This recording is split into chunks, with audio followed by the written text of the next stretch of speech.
मेरा नाम रजनी कल्याणी है और मैं उदयपुर से बिलोंग करती हूँ। उदयपुर राजस्थान से हूँ मैं। जुलाई 2017 में मेरा ये ब्रेस्ट कैंसर मेरा डायग्नोस हुआ था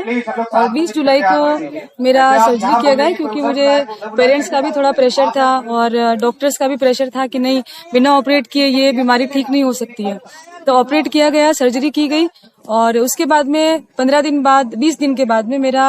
डॉक्टर ने सजेस्ट किया कि आपको 8 कीमोथेरेपी लगेगा और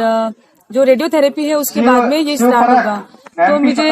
क्योंकि फैमिली का पूरा प्रेशर था तो उस चक्कर में मुझे एक कीमोथेरेपी दिया गया। तो एक कीमोथेरेपी के बाद में मेरी कंडीशन ऐसी हो गई कि मैं 1.5 महीना तक, एक कीमोथेरेपी के बाद में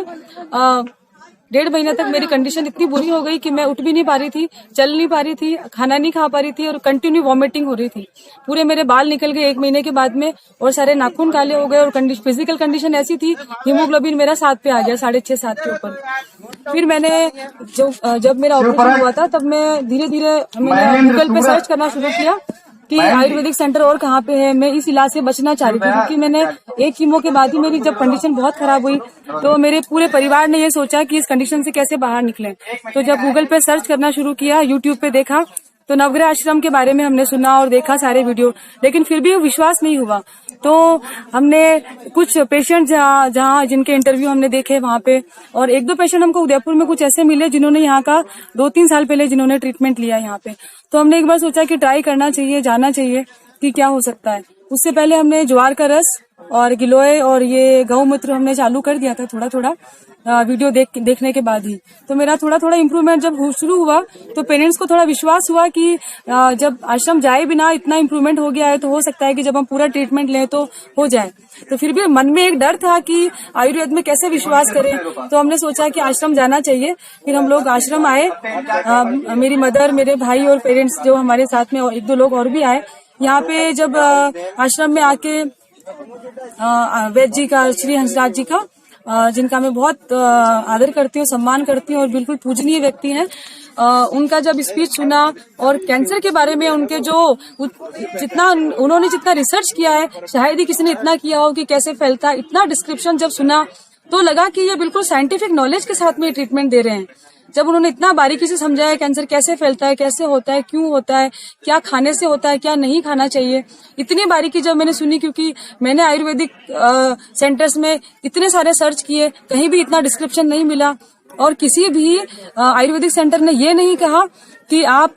इस कीमोथेरेपी को छोड़ दीजिए और एलोपैथी को छोड़ के ये इलाज लीजिए। सभी आयुर्वेदिक सेंटर्स ने यही बोला। जहां भी मैंने बात की इससे पहले, आश्रम से पहले मैंने बहुत सारे आयुर्वेदिक सेंटर्स में बात की थी, तो उनका यही कहना था कि आप कीमोथेरेपी लीजिए, रेडियोथेरेपी लीजिए और हमारा इलाज भी लीजिए। किसी ने भी ये श्योर नहीं किया कि आप ये सारा छोड़ के और हमारा इलाज लीजिए। तो मुझे यहाँ आने के बाद जब विश्वास दिलाया हंसराज जी ने, वैद्य जी ने, कि आप कीमोथेरेपी बिल्कुल छोड़ सकते हैं और 100% विश्वास के साथ आप ये दवाई लेंगे तो बिल्कुल ठीक हो जाएंगे, तब मन में कहीं विश्वास आया और पूरा विश्वास जगा, उत्साह भी बढ़ा कि हाँ, मैं ये लेके ठीक हो सकती हूँ। क्योंकि मैं एलोपैथी के दर्द से बचना चाहती थी, क्योंकि मैंने 1 महीने के अंदर जो तकलीफ झेली वो मेरा पूरा परिवार उससे बहुत डर गया था कि ये आगे क्या होने वाला है, क्योंकि एक कीमोथेरेपी में इतनी बुरी कंडीशन है तो आगे 8 कीमोथेरेपी के बाद क्या कंडीशन होने वाली है। और मैंने अपने आसपास भी ऐसे काफी सारे पेशेंट देखे, हमारे ही परिवार के और जो रिलेटिव्स हैं, फ्रेंड्स हैं, उसमें कि 16 कीमोथेरेपी, 15 कीमोथेरेपी, 20 कीमोथेरेपी, रेडियोथेरेपी सब करने के बाद में भी किसी का एक ब्रेस्ट से दूसरे ब्रेस्ट में, किसी का ब्रेन में, किसी का लंग्स में, किसी का यूट्रस में, अलग अलग शरीर के अंगों में वो फैल चुका था। तो मैं वो दंश वापस अपना दर्द नहीं झेलना चाहती थी कि इतना दर्द झेलने के बाद में फिर मुझे पता चले कि मेरा किसी और अंग में फैल गया है, तो वो तकलीफ मैं नहीं देखना चाहती थी। तो इन सब को देखते हुए हमारे पूरे परिवार ने डिसाइड किया कि हम लोग यही देंगे। काफी डॉक्टर्स ने हमको डराया, परिवार के लोगों ने, रिश्तेदारों ने, काफी लोगों ने ये कहा कि आप पढ़े लिखे हो कि ऐसा गंवारों जैसा ये ट्रीटमेंट तो बहुत पुराने जमाने का है और ये लागू नहीं हो सकता है, इस आयुर्वेदिक इलाज से कभी कोई ठीक नहीं हो पाता है। लेकिन जैसे जैसे मेरी कंडीशन सुधरने लगी, टेस्ट करवाते रहे और जब मेरा सुधार होना शुरू किया तो सब लोगों को थोड़ा थोड़ा विश्वास जगा और अब 5 महीने मुझे ये इलाज लेते हुए हो गया है। अहमदाबाद जहाँ मेरी पहली बार सर्जरी हुई थी वहाँ मैंने अपना पूरा चेकअप कराया, बॉडी चेकअप कराया, सारे टेस्ट कराए, सारे टेस्ट बिल्कुल ठीक है, लेकिन फिर भी एलोपैथी ये विश्वास करता है कि ट्रीटमेंट पूरा नहीं लिया है तो आप ट्रीटमेंट पूरा लीजिए। वो इस बात को मानने को तैयार नहीं है कि आप बिल्कुल ठीक हो चुके हैं, जबकि सारी रिपोर्ट्स मेरी नेगेटिव है और सब कुछ क्लियर है। डॉक्टर खुद कह चुके हैं कि आपकी रिपोर्ट्स नेगेटिव है, बिल्कुल ठीक है, लेकिन फिर भी उनका यही कहना है कि आप थेरेपी लीजिए।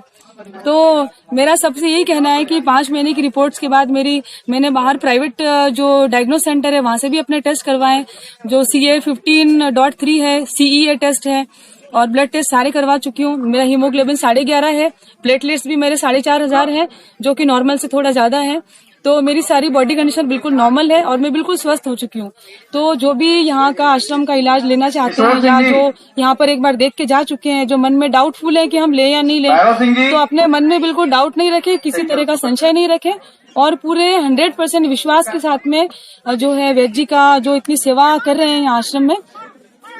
पूरा विश्वास के साथ में यहाँ की दवाई ले। हर तरह का कैंसर है, किसी भी तरह का कैंसर है, वो यहाँ के इलाज से ठीक होगा। और सबसे बड़ी बात है कि आपको विश्वास करना होगा, तो विश्वास के आधार पे ही आप अब ये इलाज को अपने पॉजिटिवली ले सकते हैं। उसके साथ में ही यहाँ के जो वैद्य जी हैं यहाँ पर समय समय पर आते रहे, समय समय पर यहाँ पर परामर्श लेते रहे और परामर्श के अनुसार जो भी आपको कैंसर है किसी भी स्तर का वो आप लेते रहे।